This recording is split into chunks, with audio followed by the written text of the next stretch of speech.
भूमि, मृदा, जल, प्राकृतिक वनस्पति और वन्य जीवन संसाधन। तंजानिया अफ्रीका के एक छोटे गांव में माम्बा पानी के लाने के लिए प्रातः शीघ्र उठती है। उसके बहुत दूर जाना पड़ता है, कुछ घंटे के बाद लौटती है। इसके उपरांत वह घर के कार्य में अपनी माँ का हाथ बटाती है, अपने भाइयों की बकरियों की देखभाल में मदद करती है। उसके पूरे परिवार के पास एक उनकी छोटी झोपड़ी, चारों ओर चट्टानी भूमि का एक भाग है। माम्बा के पिता कठिन परिश्रम के बाद मात्र कुछ मक्का और सेम ही उगा सकते हैं, फिर भी उनके परिवार के साल भर के खाने के लिए पर्याप्त नहीं है। पीटर न्यूजीलैंड की भेड़ पालन प्रदेश के मध्यवर्गीय भाग में रहता है, जहां उसका परिवार ऊन प्रक्रम करने का कारखाना चलाता है। प्रतिदिन पीटर स्कूल से लौटता है, वह अपने चाचा को अपने भेड़ों की देखभाल करते देखता है। उनका भेड़ों का बाड़ा कुछ दूरी पर पहाड़ियों से लगे हुए एक विस्तृत घास के मैदान पर स्थित है। वहां नवीनतम प्रौद्योगिकी का उपयोग करते हुए वैज्ञानिक विधि से इसका प्रबंध किया जाता है। पीटर का परिवार जैविक कृषि द्वारा सब्जियों भी उगाता है। माम्बा और पीटर विश्व के दो विभिन्न स्थानों में रहते हैं। उनके जीवन व्यतीत करने में बहुत अंतर है। यह विभिन्नता भूमि की गुणवत्ता, मृदा, जल, प्राकृतिक वनस्पति, प्राणी प्रौद्योगिकी के उपयोग की भिन्नता के कारण इन स्थानों का एक दूसरे से भिन्न होने का मुख्य कारण इस प्रकार के संसाधनों की उपलब्धता है। क्योंकि यहाँ पे तंजानिया अफ्रीका ने एक जगह का नाम हो गया। तंजानिया देश का नाम है, अफ्रीका महाद्वीप का नाम है। तंजानिया देश है। वही जो तुम कहानी पढ़ रहे हो तंजानिया देश की पढ़ रहे हो, लेकिन महाद्वीप बहुत पार्ट का है, तीसरे महाद्वीप उसमें जोड़ दिया है कि अफ्रीका महाद्वीप है। अमेरिका एशिया में ही पड़ता है ना? क्यों? तो उसका अपना महाद्वीप है। अच्छा हाँ, अमेरिका अपना। और ये कहते हैं न्यूजीलैंड, इतना पता, दुबई अपने इधर ही है। न्यूजीलैंड एशिया और ऑस्ट्रेलिया के बीच में, तो इसलिए वो ऑस्ट्रेलिया महाद्वीप में काम करता है। तो न्यूजीलैंड ऑस्ट्रेलिया महाद्वीप का पास। और ये कहते हैं अपना ये थाईलैंड। थाईलैंड एशिया का, थाईलैंड तो सटा हुआ है। दुबई। सभी महत्वपूर्ण प्राकृतिक संसाधनों में भूमि भी शामिल है। भूपृष्ठ के कुल क्षेत्रफल का लगभग 30% भाग भूमि है। यही नहीं, इसे थोड़े से प्रतिशत में भी सभी भाग आवास योग्य नहीं है। मुख्यतः भूमि और जलवायु के भिन्न भिन्न। अच्छा, जैसे कि बहुत भूमि बंजर भूमि हो, लोग ऐसा भी नहीं करता कि जहाँ भूमि में देखो उपजाऊ है वहां पे खेती करे, और जहाँ भूमि बंजर है वहां पे घर बना ले। जहाँ घर बनाएगा वहाँ सीमेंट के लिए भी बहुत कुछ होगा। फिर मतलब लकड़ी भी काटा गया, लकड़ी से वो नहीं बनाया जाता सर, पीला लकड़ी से नहीं बनाया जाता। अरे उसके अंदर पैसे पहले। हाँ, तो एक ही वो सब लकड़ी जो काट रहता है उसको ही बहुत सारा जगह यूज किया जाता है। पहले के घरों में पिलर का जगह कोई लकड़ी का यूज, पुराने घर में जाकर देखने जाएगा लकड़ी परा सब तक खा के तरह गाढ़ा बड़ा नहीं देखे। हम कहाँ गए कि अभी है, लेकिन कभी अगर पुराना किसी में दिखाई दे दिया जाता है तो उसमें बीचों में इसी तरह होता है जो अंगना के टाइप में बना हुआ है। उनके पास है चंद्रपूरम स्वामी के पास। नाम याद हो गया। हाँ, बार बार बोलने से हो जाता है, देखो जितना बार बोला इसलिए यही बताते हैं। भारत के राष्ट्रपति श्रीमती द्रौपदी मुर्मू, उपराष्ट्रपति यही है ना, चंद्रपूरम एक में बताना है, पुन्नुसामी राधाकृष्णन। प्रधानमंत्री हो गए हमारे, कहते हैं नरेंद्र दामोदर दास मोदी। गृह मंत्री अमित शाह। शिक्षा मंत्री धर्मेंद्र प्रधान, नहीं धर्मेंद्र प्रधान। ठीक है। हाँ, और कुछ होता है। और रेल मंत्री पीयूष गोयल, आगे नहीं पता। बिहार का हो गया मुख्य राज्यपाल हो गया आरिफ मोहम्मद खान। नीतीश कुमार। मुख्यतः भूमि जलवायु के भिन्न लक्षणों के कारण विश्व के विभिन्न भागों में जनसंख्या का वितरण समान पाया जाता है। उबड़ खाबड़ स्थलीकृत पर्वतों की तीव्र घात, जलाक्रांत, संभवित निम्न क्षेत्र, मरुस्थल क्षेत्र, संघन वन क्षेत्र, समानता विरला से लैंडस्लाइड क्या होता है? वही भूमि नीचे धंस जाना, भूमि खसक जाना। पहाड़ साइड में ज्यादा होता है, तो क्यों होता है नहीं समझ आता है। क्या इसको बता करो, उसमें कभी हो। इसमें पूछ लें। एक और क्वेश्चन है, बहुत दिन से दिमाग में चल रहा है, भूल जाते लेकिन पूछने के टाइम। वो जो उत्तराखंड लगा हुआ था सीन, बादल फट गया था, बादल तक की जब फटा होगा, हाँ, अब ऐसे वहां कोई घर होगा तो सारा एक पानी में भी गिरा होगा, तब बाढ़ आया। अब वहाँ पे स्थिति ठीक है? ठीक है, सब कुछ ठीक हो गया अब? सब कुछ कैसे ठीक है, मतलब वहाँ कुछ हो नहीं रहा, लेकिन वहाँ की स्थिति जगह नहीं है, लोग बेघर हो गए, वहाँ पे कोई जगह नहीं है। कैसे सब रहता होगा? जिधर तिधर अभी रह रहा है, कहीं कहीं आसरा बना रहा क्या बना रहे? है, आसरा कहीं न कहीं है। जो इतना अपना पूंजी खर्च किया हुआ घर बनाने में, यानी कि मतलब स्थिति या कोई मतलब कि बिन बुलाए, मतलब बोले ना तो कोई भी मतलब कि बुरा समय कभी भी आ सकता है, अच्छा समय बहुत भले ही बहुत लेट आता है, उसका बस पता है वो फल मतलब अच्छा समय आने से पहले ना आपको बहुत आभास हो जाता है कि अच्छा हम कर रहे हैं, अच्छा ही फल मिलेगा, लेकिन बुरा समय पता नहीं चलता कि मेरा बुरा समय आने वाला बुरा समय कभी भी आ सकता है। भूमि उपयोग हमारा ही हम इंतजार कर रहे थे कि बोलेंगे तो हाँ सर जी, देंगे। इसी की तरफ तुम बोलिए, हम इसी की तरफ ताक ही रहे। एक बोलिए बर्दाश्त करके फिर सर बनाओ चुपचाप। Power of girls. Power of girls में हमको आगे चलिए लैंडस्लाइड के बारे में आगे चल के पढ़ना होगा रेगुलर।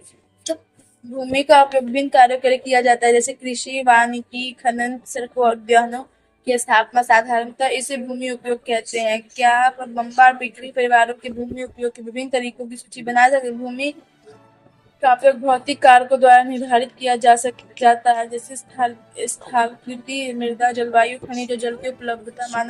मानवीय कारक जैसे जनसंख्या, प्रौद्योगिकी भूमि उपयोग प्रतिरूप के महत्वपूर्ण निर्धारक है। स्वामित्व के आधार पर भूमि को निजी भूमि और सामुदायिक भूमि में बांटा जा सकता है। निजी भूमि व्यक्तियों के स्वामित्व में होती है, जबकि सामुदायिक भूमि समुदाय के स्वामित्व में होती है। इस सामान्य रूप से इसका उपयोग समुदाय से संबंधित व्यक्तियों के लिए किया जाता है, जैसे चारा, फलों, नट या औषधीय उपयोग का एकत्रित करना। इसे सामुदायिक भूमि को संपत्ति संचालन भी कहते हैं।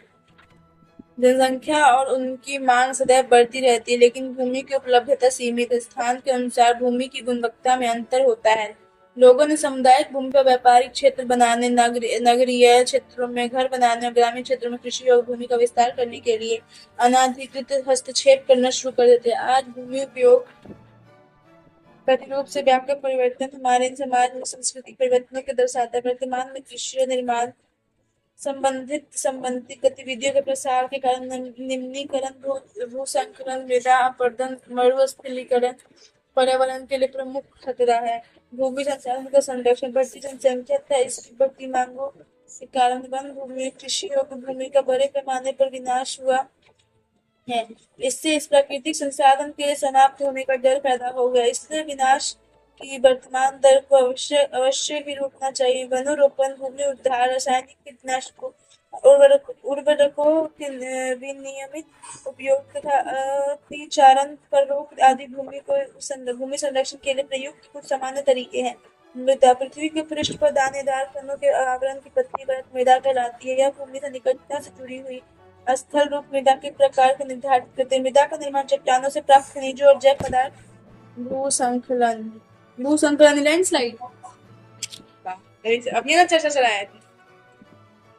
भूसंकलन को समान रूप से सैल, मलबा या ढाल से गिरते वाली मिट्टी से के बहुत संचलन के रूप में परिभाषित किया जाता है। ये प्रायः भूकंप और ज्वालामुखी के साथ घटित होता है। लंबे समय तक भारी वर्षा होने से भूसंकलन होता है। यह नदी के प्रवाह को कुछ समय के लिए अवरुद्ध कर देता है। नदी अवरुद्धता के अचानक फूट पड़ने से निचली घाटियों के अवशेषों में विध्वंस आ जाती है। पहाड़ी भूभाग में भूसंकलन एक मुख्य विस्तृत रूप से फैली प्राकृतिक आपदा है, जो प्रायः जीवन संपत्ति को आघात पहुंचाती है और चिंता का मुख्य विषय बनती है।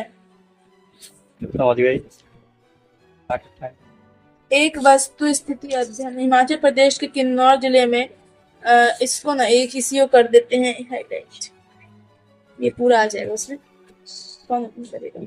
हिमाचल प्रदेश के किन्नौर जिले में रेकोंग पीओ के निकट पंजी गांव में बड़े भूसंकलन का राष्ट्रीय महामार्ग 22 की पुरानी हिंदुस्तान तिब्बत सड़क का 200 मीटर तक का भाग नष्ट हो गया। यह भूसंकलन पंजी गांव में तीव्र विस्फोटन द्वारा हुआ। तो विस्फोटन के कारण ढाल का यह कमजोर क्षेत्र नीचे गिर गया, जिसके कारण सड़क और गांव के आसपास के क्षेत्रों की क्षति पहुंची। पंजी गांव को किसी संभवती मानव विनाश से बचाने के लिए पूर्ण रूप से खाली करा दिया। और सर जी जो थी वो है लद्दाख लेह है, वो कहाँ पड़ता है? लद्दाख में, जम्मू कश्मीर पर, हिमाचल प्रदेश के ऊपर साइड में। तो वहाँ पे इतना देखे ना वीडियो वगैरह, वहाँ पूरा बर्फ ढका रहता है, तो रियलिटी है तो हर जगह पूरा लद्दाख वैसे ही है। इसमें लोग कहाँ जाते न्यूनीकरण क्रियाविधि वैज्ञानिक प्रविधियों के विकास से हमें समझने की शक्ति मिली कि भूसंकलन उत्पन्न होने के कौन कौन से कारक है, उनको प्रबंधन कैसे करना। भूसंकलन को रोकने की कुछ प्रविधियां निम्न है। भूसंकलन प्रभावित क्षेत्रों का मानचित्र बनाकर इसमें प्रभावित होने वाले क्षेत्रों को इंगित करना। इस प्रकार इन क्षेत्रों को आवास बनाने के लिए छोड़ा जा सकता है। भूमि को खिसकने से बचाने के लिए प्रतिधारी दीवार का निर्माण। भूसंकलन को रोकने का सबसे प्रभावी तरीका वनस्पति आवरण में वृद्धि। सतही अपवाह और झरना प्रवाह के साथ भूसंकलन गतिशीलता नियंत्रण करने के लिए पृष्ठीय अपवाह नियंत्रण उपाय कार्यान्वित किए गए। ह्यूमस और वनस्पति परिसर पर घास रहता है। उसके बाद होता है ह्यूमस और वनस्पति के साथ ऊपरी मृदा। उसके होता है बालू गाद क्ले के साथ उपमृदा।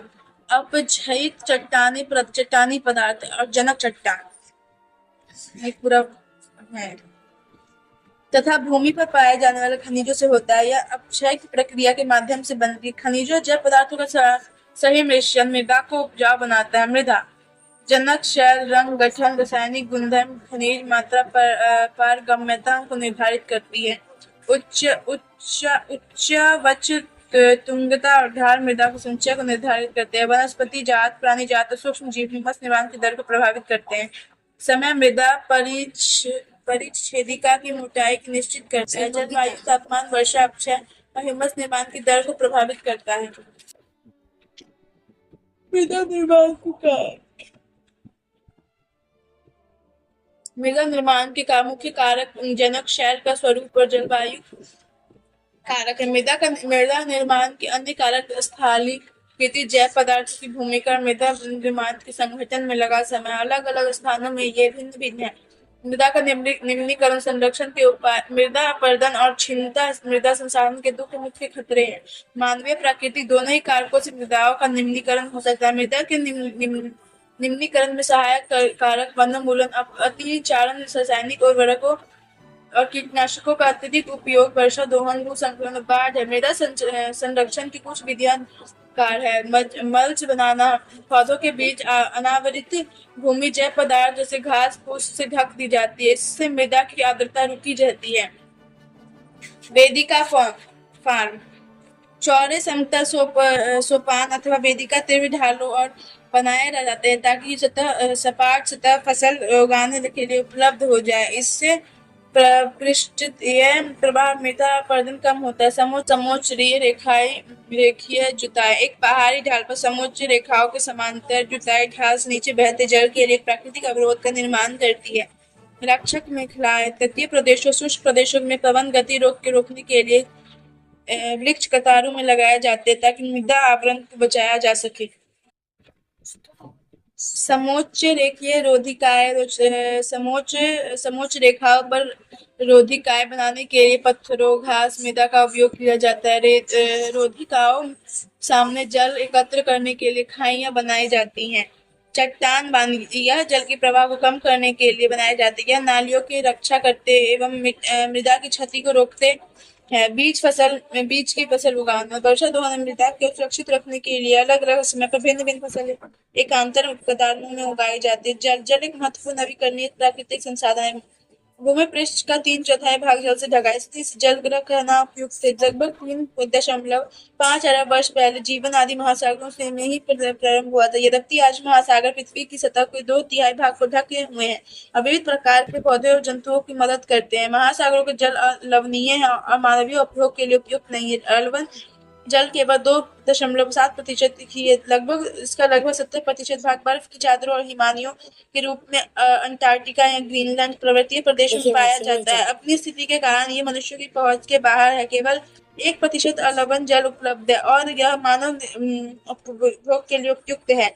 यह भौम जल नदियों झीलों में पृष्ठीय जल के रूप में वायु मंडल में जल वाष्प के रूप में पाया जाता है।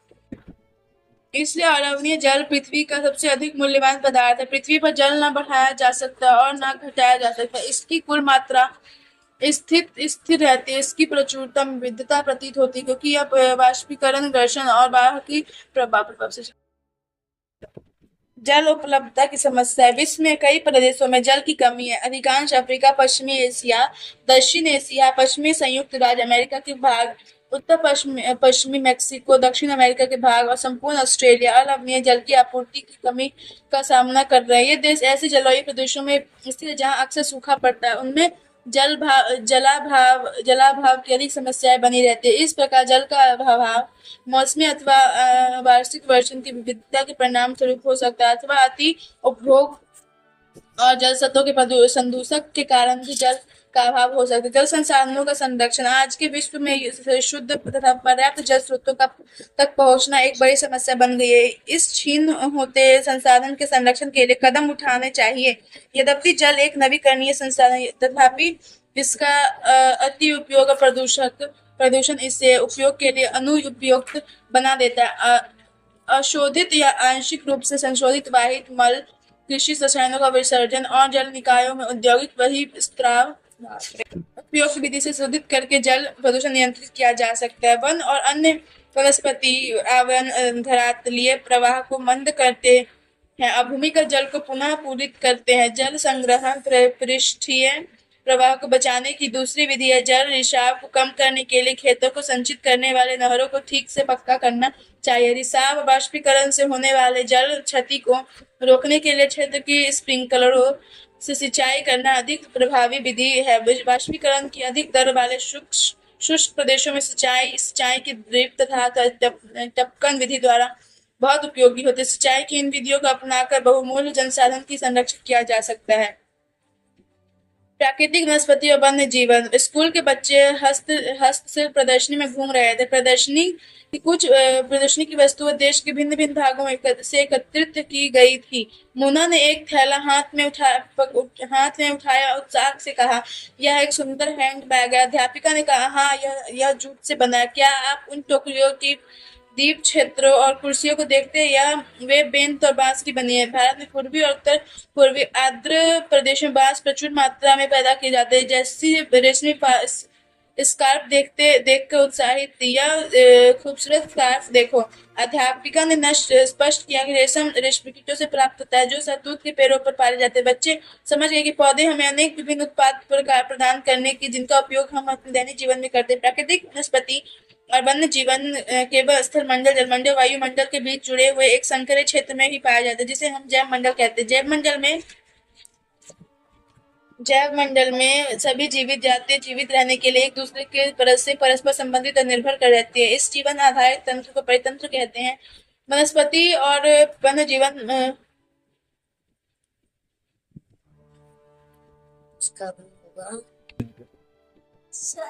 बहुमूल्य संसाधन में पौधे हमें इमारती लकड़ी देते हैं, प्राणियों को आश्रय देते हैं, ऑक्सीजन उत्पन्न करते हैं जिसमें हमें सांस लेते हैं, फसलों को उगाने के लिए आवश्यक मृदा की सुरक्षा करते हैं, संरक्षक मेखला के रूप में कार्य करते हैं, भूमिगत जल के संग्रहण में सहायता करके हमें फल, लेटेक्स, तारपीन का तेल, गोंद, औषधीय पौधे और कागज प्रदान करते हैं जो आपके अध्ययन के लिए अत्यधिक आवश्यक है। पौधे के जनसंख्या उपयोग में उनमें आप कुछ और जोड़ सकते हैं। वन्य जीवों के अंतर्गत जंतु, पक्षी, कीट एवं जलीय जीव रूप आते हैं। उनमें हमें दूध, मांस, खाल और ऊन प्राप्त होती है। कीट जैसे मधुमक्खी हमें शहद देती है, फूलों के परागण में मदद करती है और परितंत्र में अपघटन के रूप में एक पूर्ण भूमिका निभाती है। चिड़िया अपने भोजन के लिए कीटों पर निर्भर और अपघटकों के रूप में कार्य करती है। गिद्ध मृत जीवों को खाने में कारण एक अपमार्जक और पर्यावरण का एक महत्वपूर्ण शोधक समझा जाता है। इसलिए प्राणी चाहे बड़े हो अथवा छोटे, सही परितंत्र के संतुलन को बनाए रखने के लिए अनिवार्य है। प्राकृतिक वनस्पति का वितरण। वनस्पति की वृद्धि मुख्य रूप से तापमान और आर्द्रता पर निर्भर करती है। विश्व की वनस्पति के मुख्य प्रकारों के 4 वर्गों में रखा जा सकता है, जैसे वन, घास, स्थल, गुल्म और टुंड्रा।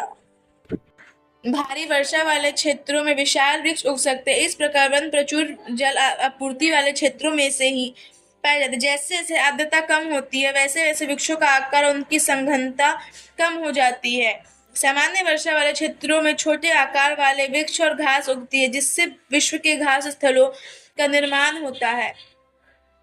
कम वर्षा वाले शुष्क प्रदेशों में कटीली झाड़ियां एवं गुल्म उगते हैं। इस प्रकार के क्षेत्रों में पौधों की जड़ें गहरी होती है। वाष्पोत्सर्जन से होने वाली आर्द्रता की हानि को घटाने के लिए इन पेड़ों की पत्तियों कांटेदार और मोमी सतह वाली होती है। शीत ध्रुवीय प्रदेशों की टुंड्रा वनस्पति में मॉस और लाइकन सम्मिलित हैं। पिछली 2 शताब्दियों में विश्व में जितने लोग थे इस समय उससे कहीं अधिक लोग हैं। बढ़ती जनसंख्या के पोषण के लिए, फसलों को उगाने के लिए वनों के विशाल क्षेत्र में वृक्ष काट दिए गए हैं। विश्व भर में वनों का आवरण तेजी से समाप्त हो रहा है। इस बहुमूल्य संसाधन के संरक्षण की जीव का संरक्षण। यह वन हमारे संपदा, पौधे, जंतुओं और आश्रय प्रदान करते हैं और साथ ही परितंत्र को भी अनुरक्षित रखते हैं। जलवायु में परिवर्तन के साथ मानव हस्तक्षेप के कारण पौधों और जंतुओं के प्राकृतिक आवास नष्ट हो रहे हैं।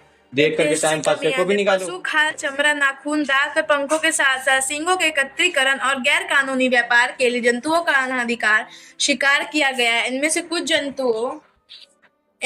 कुछ जंतु चीता, शेर, हाथी, ब्लैक कबक, मगरमच्छ, इसको कॉपी पर लिखो 244 को प्लस को सब कॉपी पे करो। और मोर लेकिन इसमें भी यदि प्रजातियों की सापेक्ष संख्या को भंग ना किया जाए तो पर्यावरण संतुलन बना रहता है। विश्व के अनेक भागों में मनुष्य ने अपने क्रियाकलापों से अनेक प्रजातियों के प्राकृतिक आवासों में उथल पुथल कर दी है। अनेक पक्षियों और जीव जंतुओं के अंधाधुंध शिकार के कारण या तो वह विलुप्त हो जा रहे हैं या विलुप्त होने के कगार पर आ गए। प्रादेशिक और सामुदायिक स्तर पर जागरूक कार्यक्रमों और सामाजिक वनम उत्सव को प्रोत्साहित करना चाहिए। स्कूल के बच्चों को पक्षी देखने मम्मा पानी गिरा प्राकृतिक कैंपों में जाने के लिए प्रोत्साहित करना चाहिए ताकि ये